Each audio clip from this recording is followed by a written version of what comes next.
राधे राधे दोस्तों, आज हम आपको सुनाएंगे एक लड़की की कहानी। अगर आप हमारे चैनल पर नए हैं तो प्लीज़ हमारे चैनल को सब्सक्राइब करें, वीडियो को लाइक करें और शेयर करें। एक परिवार में 3 बेटियां थीं। आज मंझली वाली बेटी की शादी थी, इसलिए घर में बड़ी चहल पहल हो रही थी और सब व्यस्त थे। तभी छोटी बेटी, जिसका नाम वंदना था, दौड़ी हुई अपनी दीदी के पास आई और कहने लगी, दीदी दीदी बारात आ गई है। और पता है दीदी, मेरी सहेलियां कह रही हैं कि वंदना, तेरे जीजू तो बड़े सुंदर हैं। यह सुनकर दुल्हन बनी नंदनी, जिसे घर में प्यार से नंदू कहते थे, वह शर्मा गई।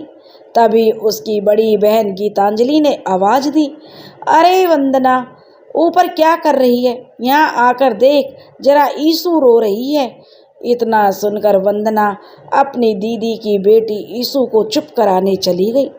सभी लोग बारात के स्वागत में व्यस्त थे। फिर जयमाला हुई।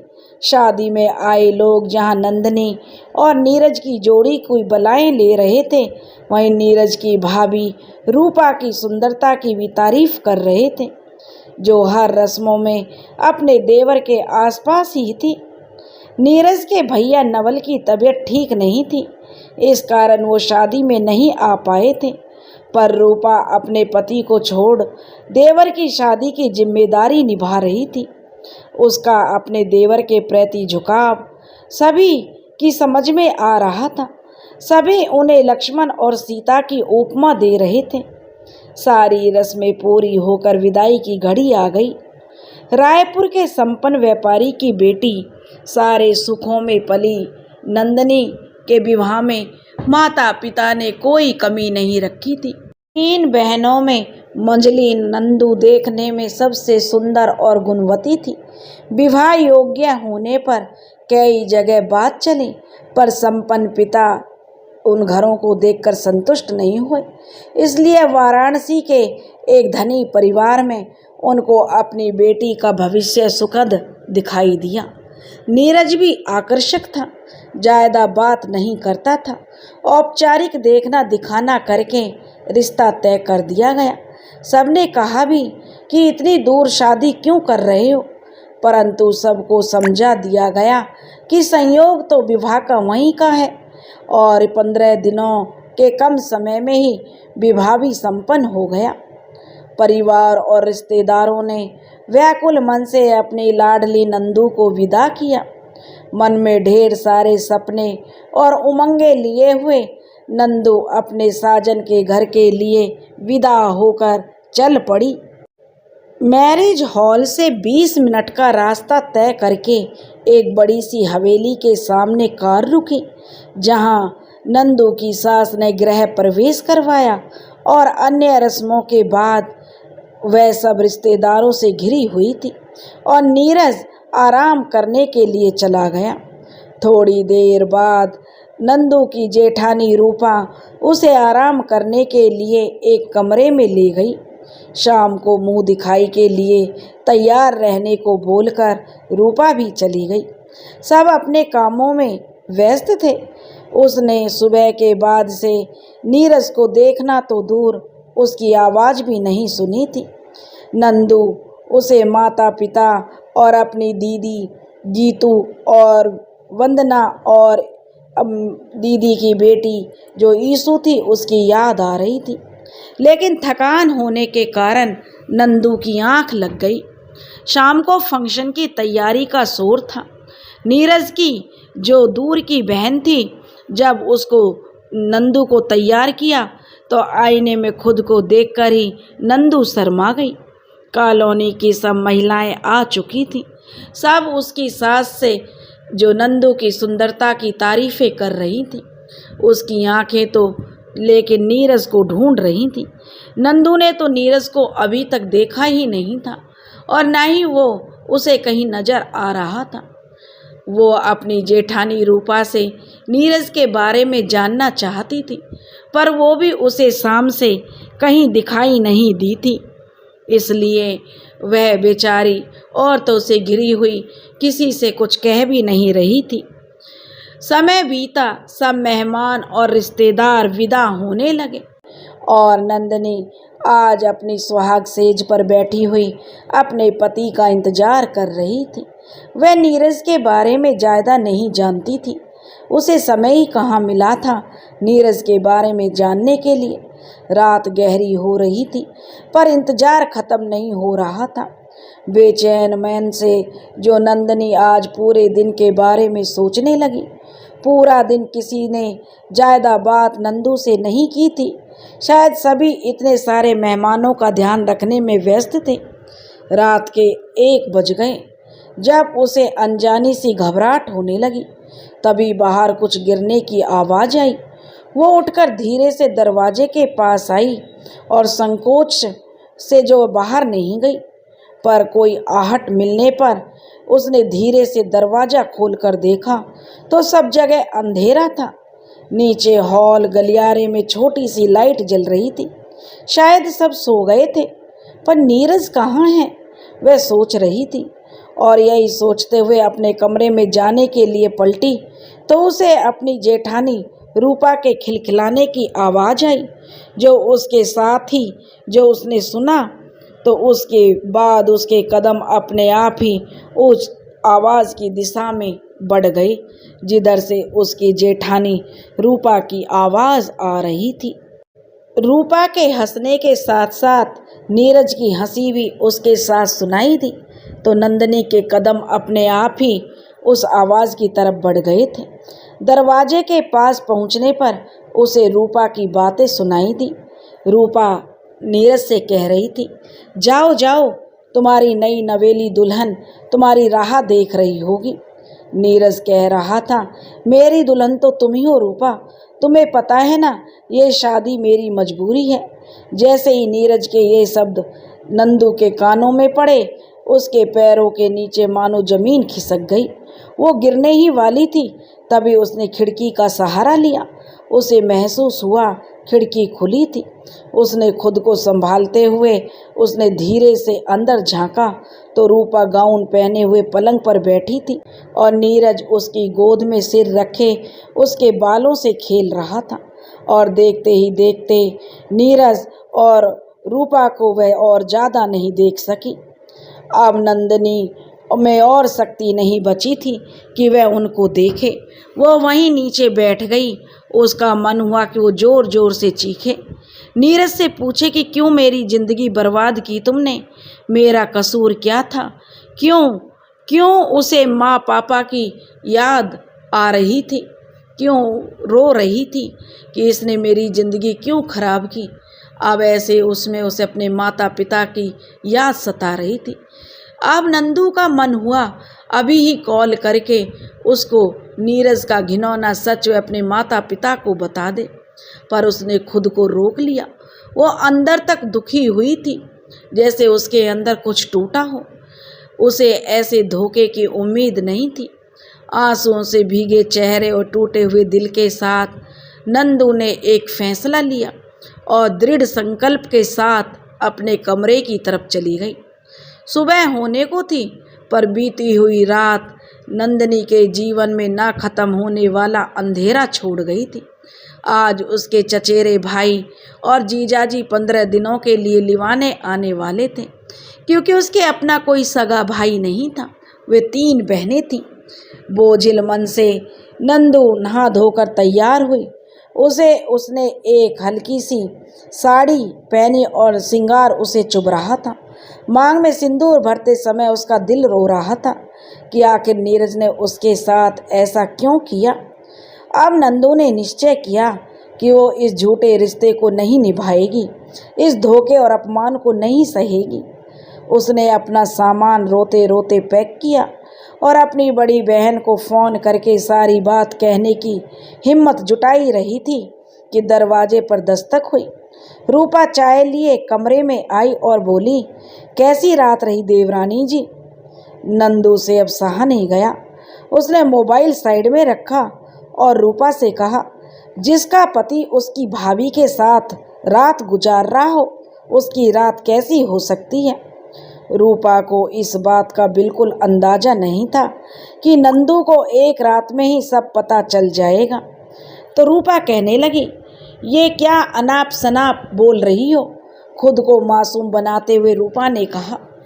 तो नंदू कहने लगी, मैंने अपनी आँखों से देखा नहीं होता तो शायद मैं कभी नहीं मानती कि रिश्तों का इतना गंदा रूप भी हो सकता है। आप तो एक औरत के नाम पर कलंक हो। आप अपने पति से बेवफाई कर रही हो। नंदू से जब ऐसा कहा नंदू ने, तो रूपा बेशर्मी से बोली, तो मैंने कुछ गलत नहीं किया। मेरा पति मेरे लायक नहीं, उसको देखकर कोई प्यार कर ही नहीं सकता। ना सूरत है और ना ही नीरज की तरह स्मार्ट है। वो नीरज और मैं एक दूसरे से प्यार करते हैं। तुमसे शादी करना तो नीरज की मजबूरी थी और उसे पैसों की ज़रूरत थी, और अब तो तुम कुछ कर नहीं सकती क्योंकि तुम्हारे पास कोई सबूत नहीं है हमारे रिश्ते को साबित कर सके जो। और रूपा घमंड में बोलकर वो वहाँ से चली गई। उसके जाने के बाद नंदू ने अपने आंसू पोंछे और मोबाइल उठाया और रिकॉर्डिंग ऑफ कर दी और कहने लगी, जी हाँ रूपा जी, अब उसके पास उनके गंदे रिश्तों का सबूत था। अब उसे इंतज़ार था अपने भैया और जीजा जी के आने का।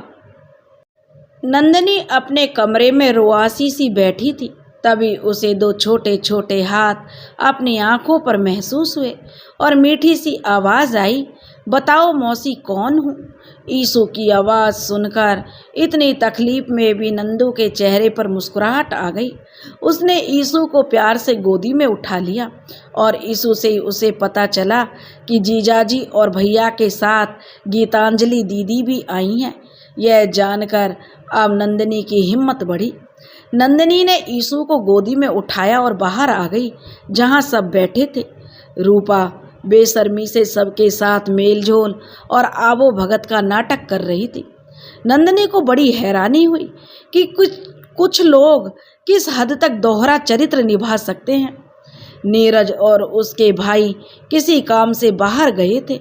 सास ससुर वहीं बैठे हुए थे और सब बात कर रहे थे।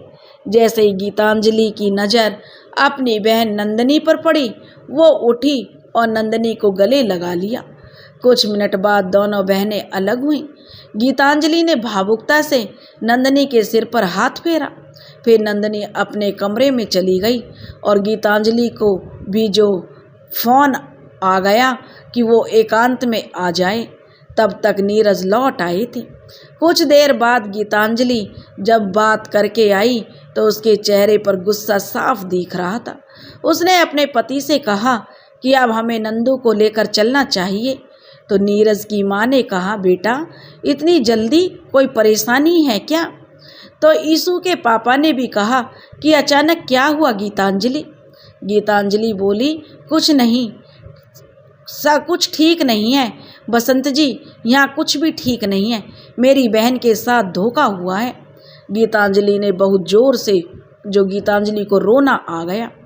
तो उसकी नीरज के पापा बोले, क्या हुआ बेटा, आपको कोई गलतफहमी हुई है क्या?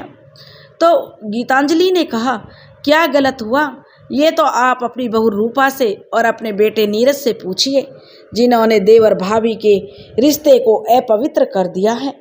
इन दोनों से पूछिए कि मेरी बहन की ज़िंदगी क्यों बर्बाद की। हमसे कौन सी दुश्मनी थी जो हमसे रिश्ता जोड़ा। गीतांजलि की तेज आवाज़ से रूपा भी किचन से आ गई और नीरज के मम्मी पापा भी सकते में थे। उन्होंने भी आवेश में कहा कि आप ऐसा बेबुनियाद इल्ज़ाम क्यों लगा रही हैं? किसने कही है ये गिरी हुई बात? कई लोग हैं जो हमसे जलते हैं, उन्होंने कहा है और आपने मान लिया। ये गलत है बेटी। नीरज ने भी कहा कि आप तो जो नाम बताओ जिसने ये बोला है। रूपा भी चिढ़कर बोली कि आपको कोई हक नहीं मेरे बारे में ऐसी गंदी बात जो आप कहें। सबकी बातें सुनकर गीतांजलि से चुप नहीं रहा गया। उसने अपने मोबाइल से रूपा की रिकॉर्डिंग ऑन करके नीरज के पिता उसके पति बसंत को दिखाया। साथ ही यह भी बताया कि जब वो नंदिनी के गले लगी थी तब उसने कहा था कि गीतू दीदी मुझसे अकेले में कॉल पर बात करो, जल्दी अभी बाहर मैं उसी से ही बात कर रही थी। रिश्ते का गंदा सच अब सबके सामने था। नीरज की माँ ने नीरज को बहुत गुस्सा किया और रोने लगी। उसके पापा ने भी गुस्से में नीरज पर हाथ उठा दिया। गीतांजलि ने कहा, मैं अपनी बहन को लेकर जा रही हूँ। काश आप अपने रुतबे के साथ साथ अपने परिवार पर भी ध्यान देते। नंदनी का तो सब सामान पैक ही था। वो रोती हुई आई और अपने सास ससुर के सामने हाथ जोड़कर बोली, मैं जा रही हूँ हमेशा के लिए। और नीरज और रूपा की ओर देखकर कहा कि मैं आप दोनों को कभी माफ़ नहीं करूँगी। गीतांजलि ने अपनी बहन जो का हाथ पकड़ा और बाहर गाड़ी के पास ले आई। किस्मत ने सिर्फ एक दिन में ही नंदनी की जिंदगी बदल दी। नंदनी अपनी माँ के घर के लिए निकल पड़ी, कभी ना लौटने का फैसला करके। सबके जाने के बाद नीरज अपनी माँ और पापा के पास गया और बोला कि अब जब आप सच जान ही चुके हैं तो मैं आपको बता दूं, मैं रूपा को ही चाहता हूं और मुझे कोई फ़र्क नहीं पड़ता कि कोई हमारे बारे में क्या सोचता है। इधर गीतांजलि नंदनी के लिए बहुत परेशान थी। इतने लंबे सफ़र में उसने सिर्फ ईशु से ही थोड़ी बात की थी, वरना जो नंदनी गुमसुम थी। उसने गीतांजलि से कहा कि माँ और पापा को आप कुछ मत बताना दीदी, मैं उन्हें मौका देखकर सब बता दूंगी। जब वो लोग घर पहुँचे तो मम्मी और वंदना इंतज़ार कर रहे थे। वंदू ने उसे चिढ़ाते हुए कहा, इतनी जल्दी कैसे आ गए आप लोग? दीदी की ससुराल वालों ने खाने को नहीं पूछा? तो गीतू दीदी फीकी हंसी हंस दी और नंदनी ने आंखें नीची करके अपने आंसुओं को संभाल लिया। मम्मी ने उसका पानी उतारा और वंदना उसके गले लग गई। माँ की आंखें भी नम हो गईं। उसके चेहरे की उदासी का कारण पूछा तो गीतांजलि ने कहा कि नंदू सफ़र की थकान से थक गई है, आराम कर लेगी तो इसे थोड़ा अच्छा लगेगा। नंदनी अपनी ससुराल से अपनी माँ के घर आ गई। माँ से उसकी उदासी छिप नहीं सकी। कारण पूछने पर गीतू दीदी ने जो सफ़र के कारण थकावट हो गई है मम्मी से कहा, लेकिन मम्मी ने जब सिर पर प्यार से हाथ फेरा तो नंदनी रो पड़ी। उन्हें देखकर वंदना और गीतांजलि की आंखें भी नम हो गईं। तभी उसके पापा दुकान से आ गए और बोले, आ गई मेरी नंदू बिटिया, कैसी है मेरी बेटी? फिर अपनी पत्नी से बोले, अरे भाई, मेरी बिटिया को कुछ खिलाया पिलाया भी है या नहीं? पापा को सामने देख नंदनी उनके गले लग गई। वंदू जो ईर्ष्या करने का नाटक करने लगी बोले, हाँ हाँ, यही दोनों तो हैं बस आपकी बिटियाँ, मैं तो घर की मुर्गी दाल बराबर हूँ। उसकी बात सुनकर सब हंस दिए। नंदू के चेहरे पर भी हल्की सी हंसी आ गई। गीतू ने उसके सर पर हल्की सी चपत लगाकर बोला, चल मेरी ड्रामा क्वीन, सबके लिए डिनर सर्व कर। डिनर के बाद नंदनी के भैया और जीजाजी अपने अपने घर चले गए। जाते जाते नंदनी को बोले, हिम्मत रखना नंदनी और समझदारी से काम लेना। तुमने कहा था तुम ही बात करोगी, इसलिए हम चुप रहे, पर जल्दी से जल्दी बात करना। इधर वंदना बार बार जो अपनी दीदी से पूछ रही थी, वहाँ ससुराल में सब कैसे हैं नंदू जीजी? और जीजू ने कुछ बात की या हमेशा की तरह चुप ही रहे? सबका नेचर कैसा है दीदी? तो गीतू ने उसको प्यार से समझाया कि सुबह होगी तब बात कर सकते हैं, अभी नंदू को आराम करने दो। तब कहीं वंदना जो अपने सवालों पर उसने ब्रेक लगाया। वंदना ईशु को अपने साथ सुलाने ले गई। मम्मी पापा भी सोने चले गए। गीतू ने देखा नंदू बालकनी में बैठी है तो गीतू दीदी उसके पास आई और बोली, नंदू संभालो खुद को, तुमने तो कहा था तुम मम्मी पापा से बात करोगी, क्यों नहीं बताया तुमने? उन्हें कब बताओगी? बसंत का भी फ़ोन आया था, उन्होंने कहा है कि हमें जल्दी से जल्दी मम्मी पापा को सब बता देना चाहिए। तभी दरवाजे पर हुई आवाज़ से दोनों ने पलट कर देखा तो उनकी माँ पुष्पा हैरान सी खड़ी थी। दोनों बहनों ने उन्हें अपने पास पलंग पर बैठाया। वो समझ गई कि माँ सब सुन चुकी है। नंदनी बोली, माँ आप ठीक तो हैं ना? पुष्पा बोली, बेटा तुम दोनों क्या छुपा रही हो? मैं नंदू की उदास आंखें देखकर ही समझ गई थी, कोई तो बात है जो तुम लोग बता नहीं रहे हो, क्योंकि जब हम लोगों ने तेरे ससुराल के हालचाल पूछे तब बसंत और तेरा भाई आंसू भी बात को टाल गया। मेरा दिल बहुत घबरा रहा है बेटा, बताना क्या हुआ है। नंदनी अपनी माँ की गोद में सिर रखकर रो पड़ी। गीतांजलि ने उसके सिर पर हाथ फेरते हुए कहा, मम्मी, हमारी नंदू के साथ बहुत बड़ा धोखा किया है नीरज ने। इतना बोल ली कि वो कुछ पल के लिए चुप हो गई। तब उसकी माँ पुष्पा बोली, नीरज के क्या? गीतू आगे भी तो बोल, क्या किया नीरज ने? गीतांजलि अपने आंसू पोंछते हुए बोली, माँ, नीरज के अपनी भाभी के साथ गलत संबंध है। पुष्पा अविश्वास से उसे देखने लगी, फिर बोली, बेटा, तुझे कोई गलत फहमी हुई होगी, किसने कहा तुमसे ये सब? तो गीतू बोली, मम्मी, मुझे ये सब नंदनी ने बताया। तो जो उसकी माँ कहने लगी, नंदू, जरूर बेटा, तेरे किसी ने कान भरे होंगे, सब लोग किसी की खुशी देखकर खुश नहीं होते ना। तब नंदू कहने लगी, मम्मी, मैंने अपनी आंखों से उन लोगों को साथ देखा है और जो भी देखा वो सारी बातें उसने अपनी माँ को बता दिया। साथ ही यह भी कि कोई उसकी बात का विश्वास नहीं करता, इसलिए कैसे उसने मौका मिलते ही रूपा की बातों का वीडियो बनाया और गीतांजलि दीदी के मोबाइल में वीडियो दिखाया। क्या उनके घर में किसी को नहीं पता? उसकी माँ पूछने लगी।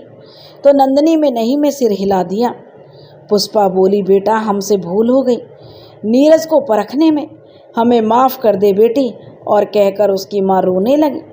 नंदनी बोली, माँ, आपकी क्या गलती है? आपने तो वही देखा जो दिखाया गया। उन दोनों के बीच इस रिश्ते की तो कोई कल्पना भी नहीं कर सकता। आप खुद को दोष मत दो। मैं कल ही, उसकी माँ कहने लगी, नंदू बेटा, मैं तेरे पापा से सुबह बात करती हूँ। और पुष्पा ने गोदी से नंदिनी के सिर पर हाथ फेरते हुए उसके आंसुओं को पूछा। रोते रोते तीनों चुपचाप एक दूसरे को सहारा देती हुई बैठी रही। माँ की गोद में प्यार पाकर नंदनी को थोड़ी राहत मिली और तो उसको नींद आने लगी। तब गीतू ने अपनी माँ को कहा, माँ, आप चिंता मत करो, आप इसे सोने दीजिए और आप भी सोने जाइए, मैं इसका ध्यान रखूँगी। और बार बार गीतांजलि के समझाने पर उसकी माँ अपने कमरे में सोने के लिए चली गई और नंदनी को भी उसने बेड पर सुलवा दिया। लेकिन पुष्पा की आंखों में अब नींद नहीं थी, चिंता थी बस अपनी बेटी के भविष्य की। किसी तरह उसकी रात आंखों आंखों में कटी। दूसरी तरफ वाराणसी में कुछ ऐसा ही तनाव था। नीरज और रूपा के संबंधों को जानकर सब परेशान थे। नीरज के पिता कमलेश जी वाराणसी के बहुत संपन्न व्यापारी थे। उनकी और उनकी पत्नी संगीता की नज़र में पैसे और शानो शौकत ही सब है। जीवन भर उन्होंने खूब पैसा कमाया और परिवार के साथ हर सुख सुविधा का भोग किया। नीरज का बड़ा भाई नवल, जो दिखने में सांवला, दोहरे शरीर का और अहंकारी स्वभाव का है, हमेशा काम में व्यस्त रहता है। पैसे और बिजनेस, दोस्तों और हाई प्रोफाइल जिंदगी को अधिक महत्व देता था।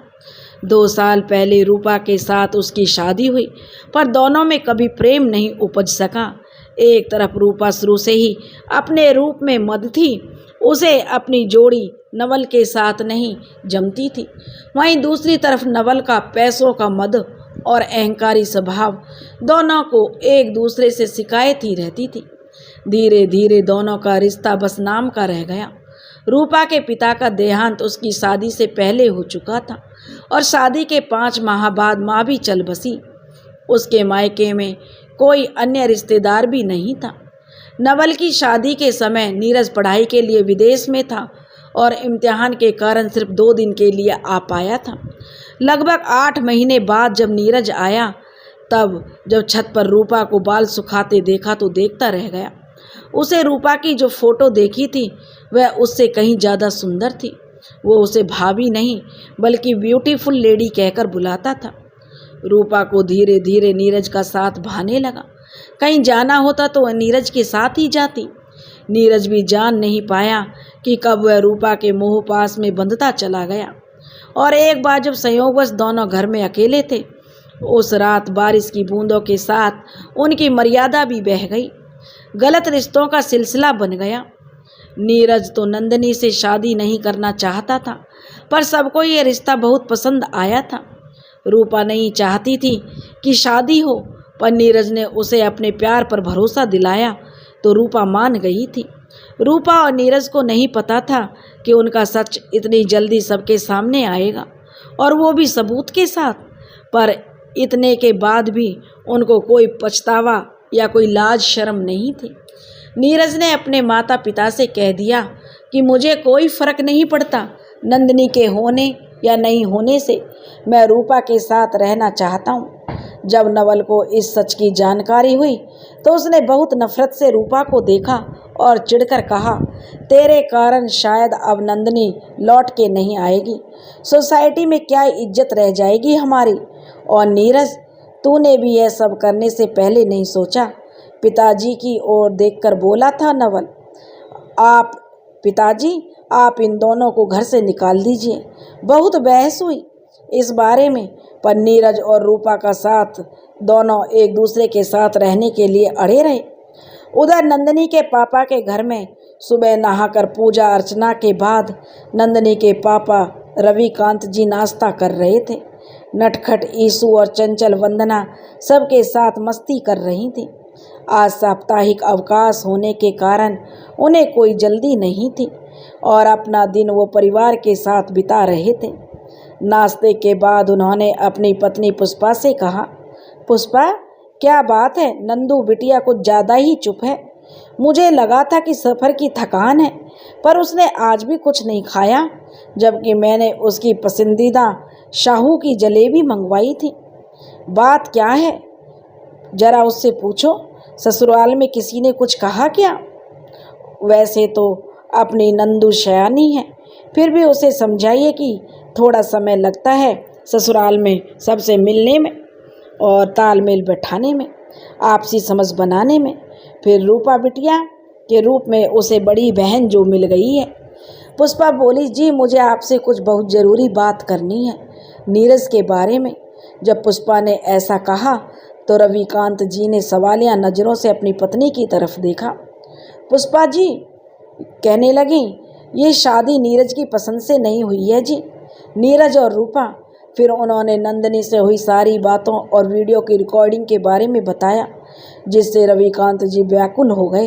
वो गुस्से में बोले, पुष्पा, ये आप क्या बोल रही हैं? और अगर ऐसा है तो उसने पहले क्यों नहीं कुछ कहा? मैं अभी कमलेश भाई साहब जो कि नीरज के पिता हैं, उनको अभी उनसे बात करता हूँ कि उन्होंने ऐसा हमारे साथ क्यों किया। नंदिनी के पिता ने, रविकांत ने, जो वाराणसी में नीरज के पिता कमलेश के घर फ़ोन लगाया और बोले, हेलो, नमस्ते भाई साहब। कमलेश जी, नमस्ते जी, कमलेश ने भी कहा। रविकांत जी थोड़े नाराज भरे स्वर में बोले, क्या भाई साहब, मुझे बताया जा रहा है वो सच है जो मेरे बेटियों ने मुझे बताया है? यदि हाँ तो आप लोगों ने मेरी बेटी की ज़िंदगी खराब क्यों की? कमलेश जी कहने लगे, देखिए भाई साहब, हमें खुद नहीं पता था इन सब बातों का, पर अब जब हम जान चुके हैं तो सब ठीक हो जाएगा। रविकांत जी बोले, कैसे ठीक हो जाएगा? आप लोगों को ऐसा नहीं करना चाहिए था। कमलेश जी बोले, हम नीरज को समझा रहे हैं, आप नंदिनी बहू से कहना फिक्र ना करें, हम सब हैं ना, और आप सब भी धीरज रखें। आखिर ये दो परिवारों की इज्जत का सवाल है, अगर बात बाहर गई तो बड़ी बदनामी होगी। रविकांत जी कड़े शब्दों में बोले, माफ़ कीजिएगा भाई साहब, और मेरी बेटी का दिल टूटा है। वो कुछ खा भी नहीं रही है, ना ही किसी से बात कर रही है। जब से आई है बिल्कुल चुप है, इतना रोई है कि उसकी आंखों के आंसू सूख गए। पर मेरी बेटी अकेली नहीं है, मैं हूँ मेरी बेटी के साथ। इतना कहकर जो नंदिनी के पिता ने फ़ोन काट दिया और भारी कदमों से वो नंदिनी के कमरे की ओर चल पड़े। उनके पीछे उनकी पत्नी पुष्पा भी चल दी तो उन्होंने देखा नंदू गुमसुम सी बैठी ज़मीन की ओर देख रही थी। उसके पिता ने प्यार से नंदू के सिर पर हाथ फेरा और कहा, मुझे माफ़ कर दे मेरी गुड़िया, मैंने सब कुछ देखा परखा पर चरित्र नहीं समझ पाया। नंदिनी कहने लगी, पापा के कंधे पर सिर रखकर रोने लगी तो उसके पापा की भी आंखें भीग गई। बोली, पापा, इसमें आपकी क्या गलती है? तब उसके पापा बोले, बस बेटा बस, अब तू और नहीं रोएगी। तेरे पापा का वादा है, मैं सब सही करूँगा। मैं अब तुझे वहाँ नहीं भेजूँगा। तू आराम कर और खुद को तकलीफ मत दे बेटा, वरना तेरा पापा जी नहीं पाएगा। नंदू बोली, नहीं पापा, ऐसा मत बोलिए, मैं नहीं रोऊंगी। थोड़ा समय दीजिए, मैं खुद को संभाल लूँगी। तो रविकांत जी कुछ सोचते हुए बोले, बेटा मैंने फैसला कर लिया है। आपके जीजा जी, बड़े पापा, मामा जी और बुआ जी से जो इस बारे में चर्चा करूं और उनसे विचार विमर्श के बाद आगे क्या करना है निर्णय करूंगा। नंदू बोली, पापा जैसा आप ठीक समझें, मुझे पता है आप सब ठीक कर दोगे। नंदनी ने अब अपने आंसू पोंछ लिए थे। अब नंदनी के पिता ने उसके सिर पर आश्वासन देते हुए हाथ रखकर कहा, मेरी बच्ची अब कुछ गलत नहीं होगा। और वे पुष्पा के साथ फिर कमरे से बाहर चले गए। उन्होंने अपने सभी खास रिश्तेदारों को सारी बात बताई और विचार विमर्श किया। साथ ही अपने एक वकील मित्र से भी राय मशवरा किया। और कुछ दिनों के बाद नंदनी के पिता ने नीरज को तलाक के कागज़ भिजवा दिए और साथ ही धोखाधड़ी का केस भी चला। सबूत के तौर पर वीडियो जो अवसर मिलते ही नंदनी ने बना लिया था वह पेश किया गया। नीरज के परिवार ने कई तरह से नंदनी को वापस बुलाना चाहा, पर गीतांजलि और उसके मम्मी पापा ने उसका मनोबल नहीं गिरने दिया। सभी रिश्तेदारों और समाज की सहानुभूति नंदनी के साथ थी। परिवार के साथ की वजह से उसने खुद को संभाल लिया। मन बहलाने के लिए अपनी सहेली के साथ उसने फैशन बुटीक में ड्रेस डिजाइनर के रूप में काम करना शुरू किया। अब वह पहले से ज़्यादा आत्मविश्वास से भरी हुई थी। इधर नीरज से उसका तलाक हो गया, पर पुष्पा जी और रविकांत जी चाहते थे नंदनी अपने जीवन में आगे बढ़े, पर नंदनी ने उनसे थोड़ा समय लिया। लगभग 2 वर्षों के बाद फिर से नंदनी दुल्हन बनी। इस बार उसके माता पिता ने बहुत अच्छे से सभी से पूछकर और धीरज से काम लिया और शुभम को वर के रूप में चुना। पर सबके साथ जो अब हमारी नंदनी को भी सपने देखने से डर लग रहा था, क्योंकि उसने जो ठोकर जो खाई थी। शादी हुई, फिर से रविकांत जी ने बेटी का कन्यादान किया। इस बार ईश्वर ने उसके जीवन में बहुत सारा प्यार, विश्वास और सम्मान लिखा था। आज नंदनी और शुभम की शादी की 21वीं वर्षगांठ थी। नंदनी की बेटी अब कॉलेज जाने लगी है और बेटा 10वीं में अच्छे नंबरों से पास हुआ है। आगे भी नंदनी का जीवन सुखमय हो, ऐसी शुभकामना के साथ यह कहानी समाप्त होती है। दोस्तों, अगर आपको हमारी कहानी पसंद आई हो तो प्लीज़ हमारे चैनल को सब्सक्राइब करें, वीडियो को लाइक करें और शेयर करें। राधे राधे।